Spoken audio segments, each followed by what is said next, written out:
Hilmi Yogar Putra, mahasiswa Prodi S1 Teknik Informatika semester 2 kelas F, Universitas Muhammadiyah Ponorogo. Setiap warga negara mendambakan pemerintahan yang demokratis yang menjamin tegaknya kedaulatan rakyat.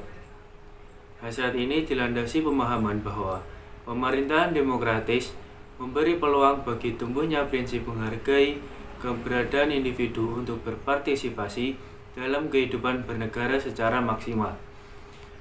Karena itu, demokrasi perlu ditumbuhkan, dipelihara, dan dihormati oleh setiap warga negara.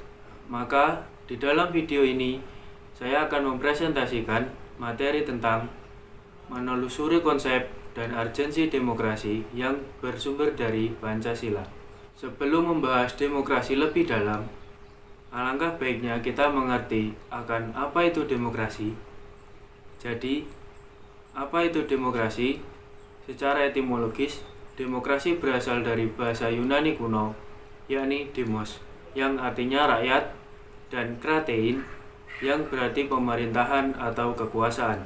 Maka, pengertian tersebut pada dasarnya merujuk kepada ucapan Abraham Lincoln, mantan Presiden Amerika Serikat, yang menyatakan bahwa demokrasi adalah suatu pemerintahan dari rakyat, oleh rakyat, dan untuk rakyat. Jika dalam bahasa Inggris dikatakan the government from the people, by the people, and for the people. Dari kutipan pengertian tersebut, tampak bahwa kata demokrasi merujuk kepada konsep kehidupan negara atau masyarakat di mana warga negara dewasa turut berpartisipasi dalam pemerintahan melalui wakilnya yang dipilih. Pemerintahannya mendorong dan menjamin kemerdekaan berbicara, beragama, berpendapat, berserikat, menegakkan rule of law. Adanya pemerintahan mayoritas yang menghormati hak-hak kelompok minoritas, dan masyarakat yang warga negaranya saling memberi perlakuan yang sama. Demikianlah pendapat tentang apa itu demokrasi secara etimologis. Jika demokrasi dipahami sebagai sistem kehidupan kenegaraan, apa saja prinsip atau pilar penyangga sehingga mencirikan kehidupan bernegara sebagai pemerintahan demokratis sebagai suatu sistem sosial kenegaraan. USIS pada tahun 1995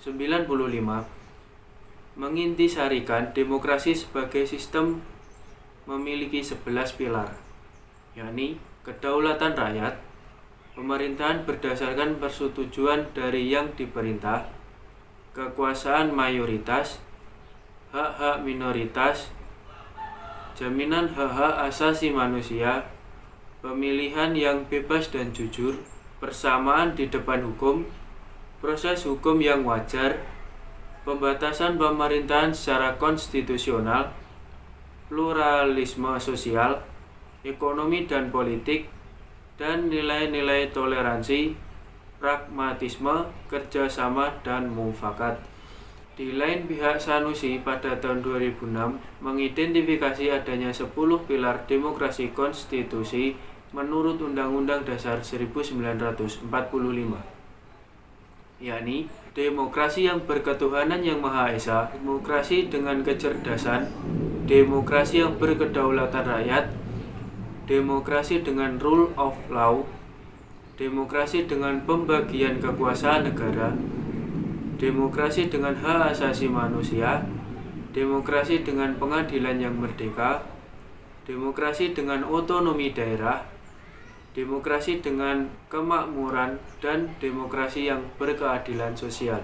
Bila dibandingkan, sesungguhnya secara esensial terdapat kesesuaian antara 11 pilar demokrasi universal ala USIS tahun 1995 dengan 9 dari 10 pilar demokrasi Indonesia ala Sanusi tahun 2006. Hal yang tidak terdapat dalam pilar demokrasi universal adalah salah satu pilar demokrasi Indonesia, yakni demokrasi berdasarkan ketuhanan yang Maha Esa. Dan inilah yang merupakan ciri khas demokrasi Indonesia, yang dalam pandangan Maududi dan kaum muslimin Esposito dan Vol tahun 1996 disebut teodemokrasi, yakni demokrasi dalam konteks kekuasaan Tuhan yang Maha Esa. Dengan kata lain, demokrasi universal adalah demokrasi yang bernuansa sekuler, sedangkan demokrasi Indonesia adalah demokrasi yang berketuhanan yang Maha Esa. 3. Tradisi pemikiran politik demokrasi. Secara konseptual, seperti dikemukakan oleh Carlos Alberto Torres tahun 1998, demokrasi dapat dilihat dari 3 tradisi pemikiran politik, yakni klasikal Aristotelian teori, medieval teori, contemporary doctrine. Dalam tradisi pemikiran Aristotelian, demokrasi merupakan salah satu bentuk pemerintahan, yakni pemerintahan oleh seluruh warga negara yang memenuhi syarat kewarganegaraan. Dalam tradisi medieval teori, yang pada dasarnya menempatkan suatu landasan pelaksanaan kekuasaan tertinggi di tangan rakyat. Sedangkan dalam contemporary doctrine dipandang sebagai konsep republik sebagai bentuk pemerintahan rakyat yang murni. Lebih lanjut, Torres pada tahun 1998 memandang demokrasi dapat ditinjau dari 2 aspek, yakni satu pihak adalah formal demokrasi dan di lain pihak substantif demokrasi. Formal demokrasi menunjuk pada demokrasi dalam arti sistem pemerintahan.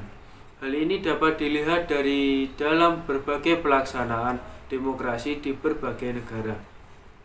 Dalam suatu negara demokrasi, misalnya demokrasi dapat dijalankan dengan menerapkan sistem presidensial atau sistem parlementer.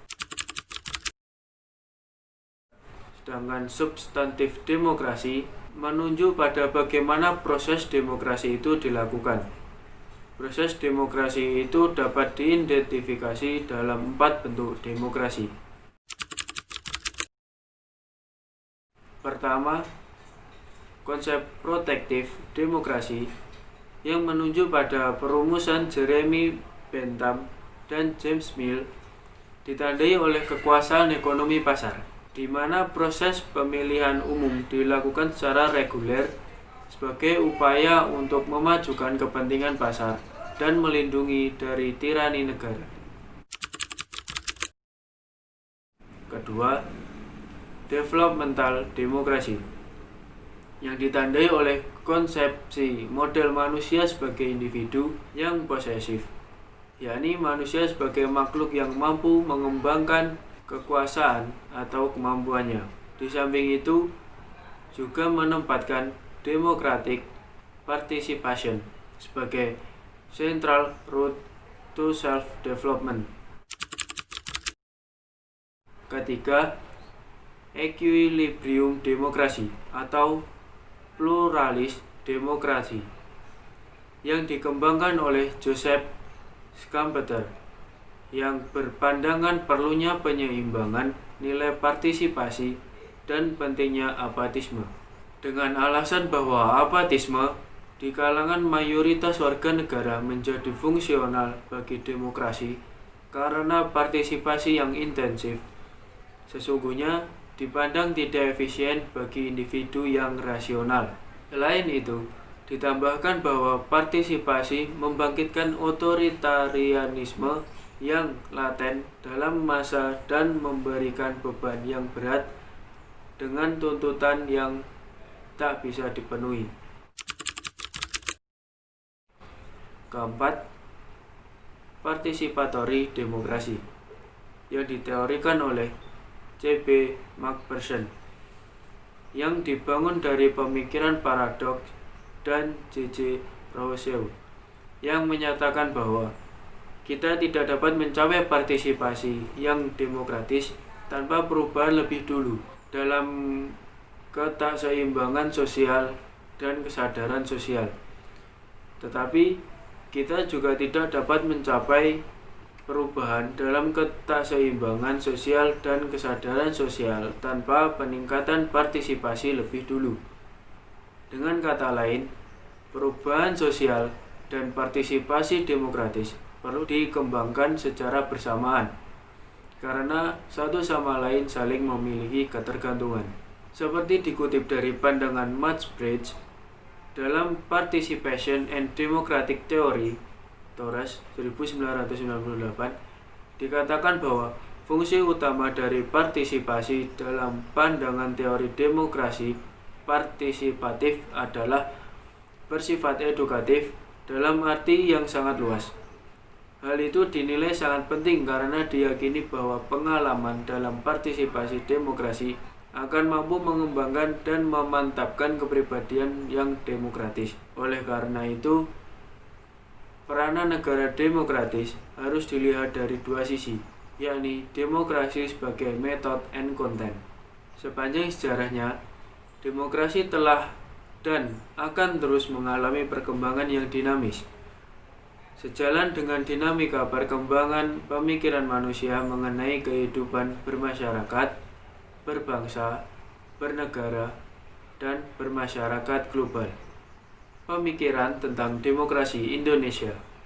Pada bagian pengantar, telah dikemukakan bahwa suatu negara mempunyai ciri khas dalam pelaksanaan kedaulatan rakyat atau demokrasinya.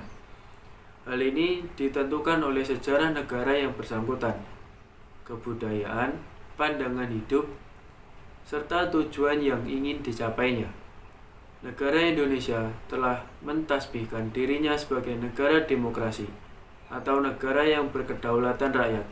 Sebagai negara demokrasi, demokrasi Indonesia memiliki kekhasan. Apa kekhasan demokrasi Indonesia itu?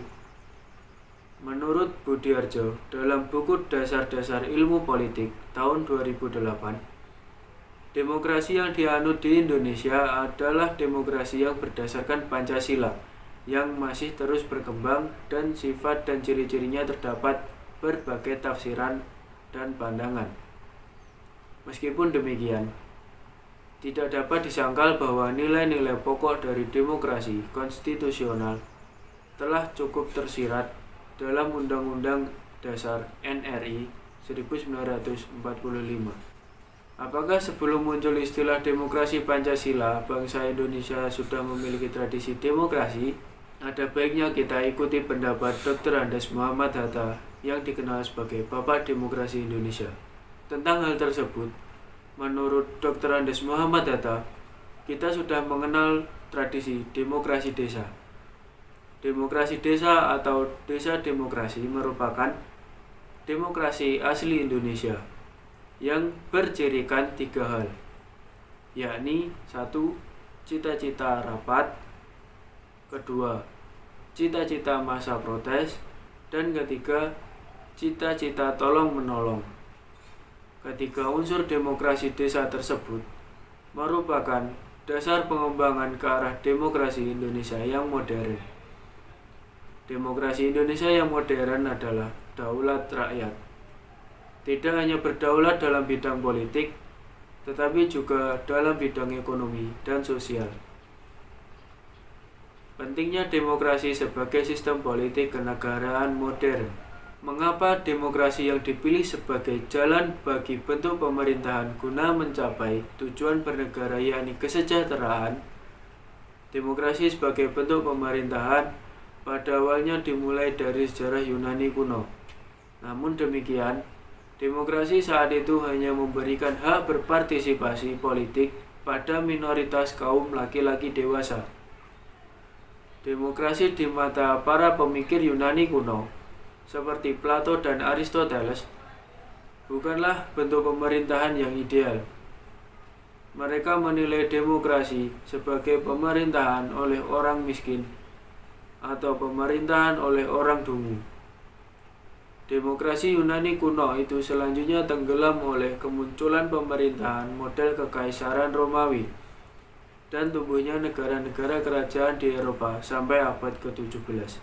Namun demikian, pada akhir abad ke-17, lahirlah demokrasi modern yang disemai oleh para pemikir berat seperti Thomas Hobbes, Montesquieu, dan J.J. Rousseau. Perkembangan demokrasi semakin pesat dan diterima semua bangsa terlebih sesudah Perang Dunia II. Suatu penelitian dari UNESCO tahun 1949 menyatakan, mungkin bahwa untuk pertama kalinya dalam sejarah, demokrasi dinyatakan sebagai nama yang paling baik dan wajar untuk semua sistem organisasi politik dan sosial yang diperjuangkan oleh pendukung-pendukung yang berpengaruh. Dengan demikian, sampai saat ini, demokrasi diyakini dan diterima sebagai sistem politik yang baik guna mencapai kesejahteraan bangsa.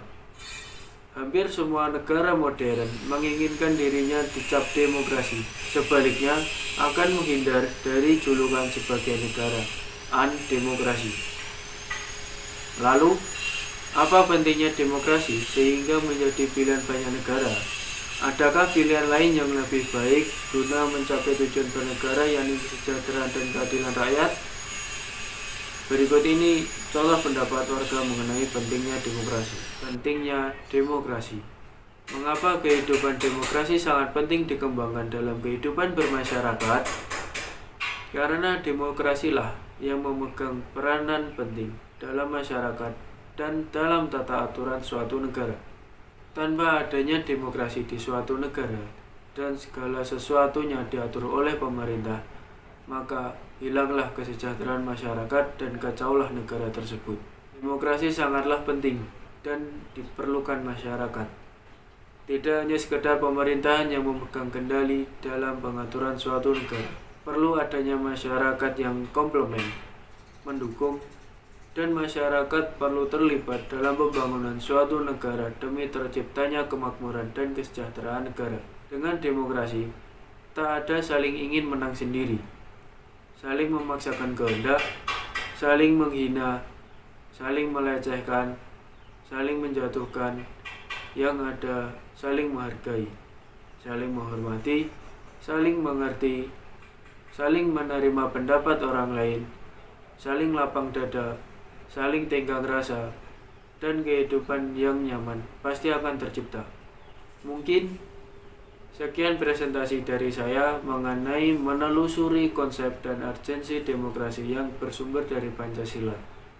Jika ada kekurangan, kehilafan dalam presentasi, saya mohon maaf. Terima kasih. Wassalamualaikum warahmatullahi wabarakatuh.